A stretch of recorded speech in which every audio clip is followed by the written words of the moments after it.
not know, but Warren was my second cousin. He lived on my property, or my grandmother's property, for his aunt's property for most of my life. I spent a good portion of my childhood in a very bad place. I was abused greatly, and when I came back to Washington, back to Savannah, I was a troubled child with very little happiness in me at all. I was skin and bones. I couldn't eat. I was just terrified of men in general. Warren took his time to take me out every day and play basketball, teach me how to play baseball.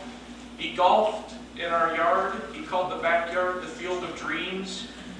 He spent just, I'm talking hours of every day after school, just playing basketball with me, just trying to get me adjusted to a healthier life and a healthier experience. And I don't think that I could properly appreciate how much he did for me.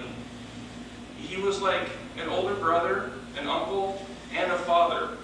He showed me my first Playboy.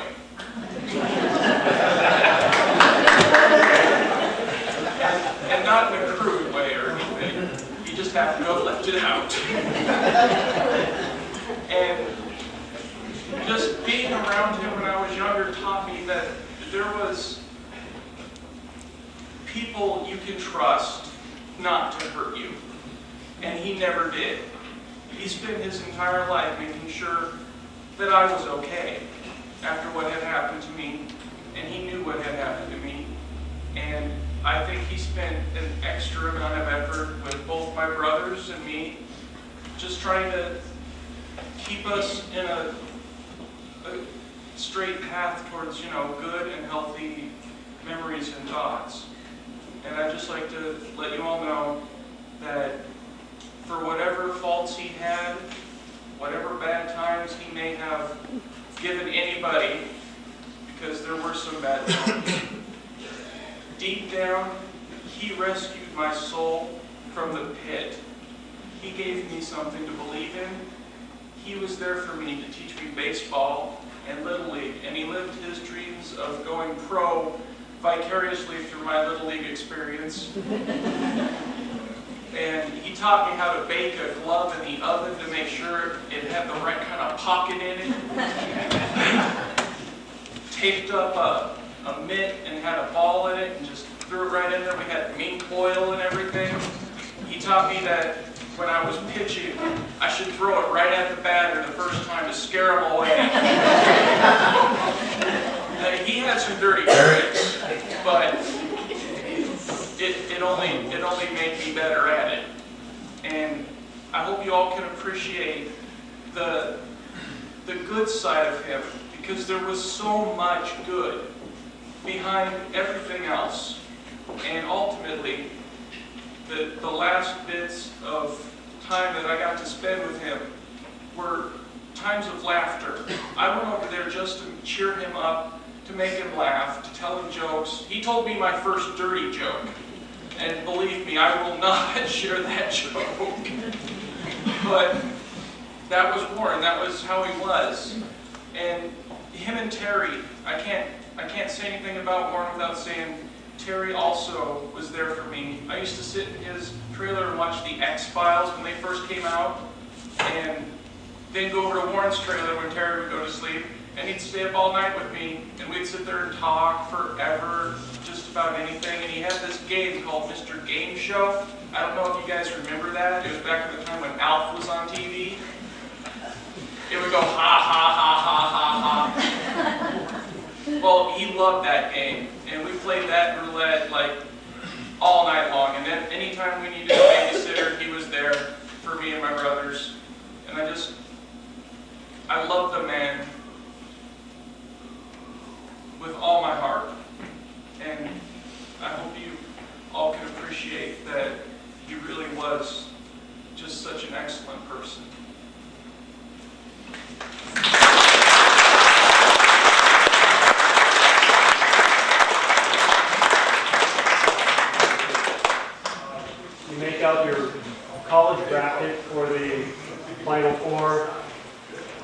March Madness.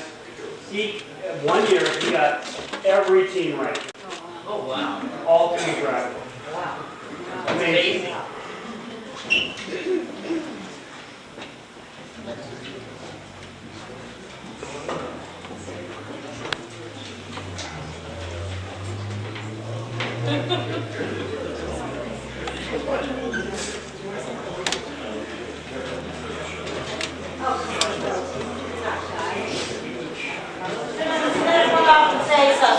I know there's lots of good stories out there.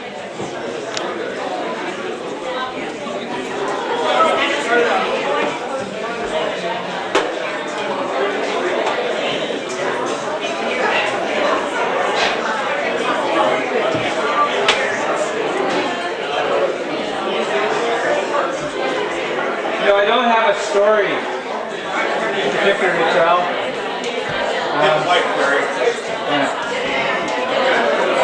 You need to hear me now? Can you hear me?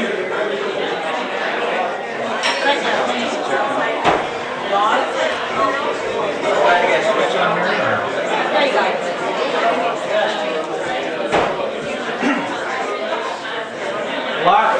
Some of you folks may know me. I'm Warren's friends through association with my brother John Jay. And I have to say that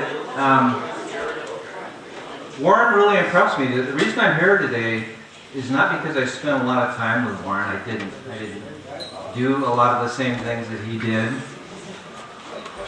Maybe kind of wondered at times. Well, I did later, but I just didn't do the same. I didn't do them with Warren, you know. But I have to say that Warren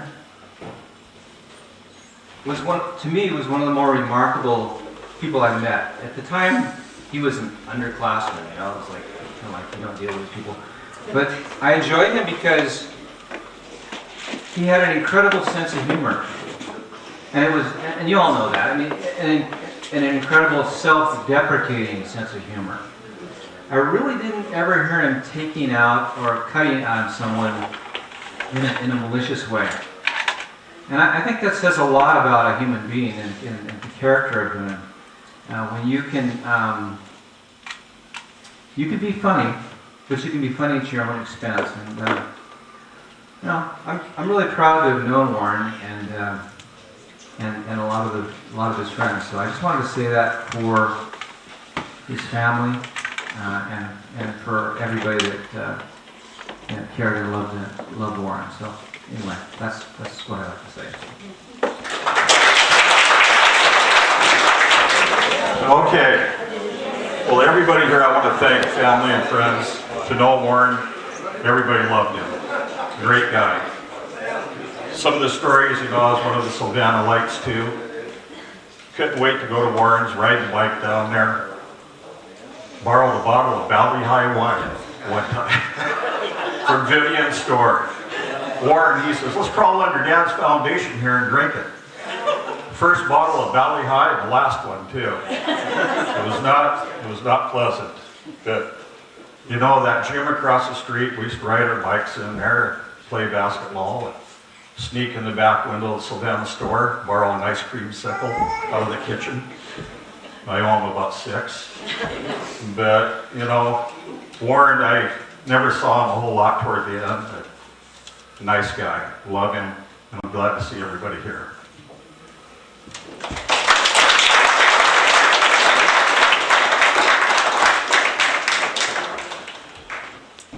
Well, I'm going to speak about Warren from a woman's perspective. Uh-oh.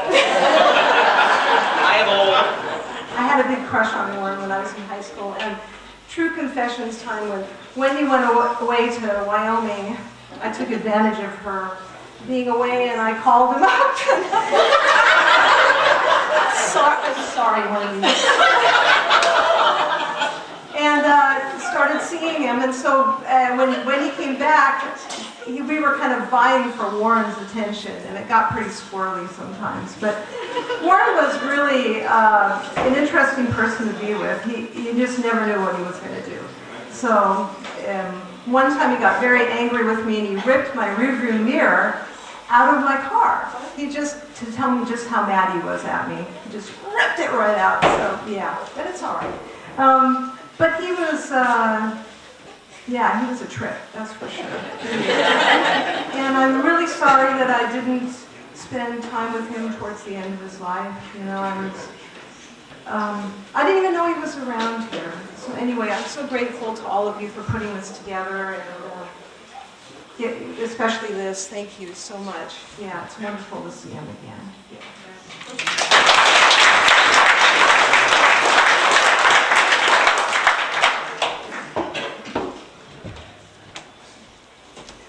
Oh gosh, you know, the last time I saw Warren, it was about 2 years ago. And he was shopping, you know, at my store. And he was waiting for a ride or something. And so I had a chance to have a one talk with him. And he was good, you know. He was getting in a good place. And he was so happy. But when I found out, you know, he was gone, I just thought he was one of the few people I ever met that was so cool. And he didn't try to be cool. He didn't care if you thought he was. He just was. And he was just such a sexy little guy, you know.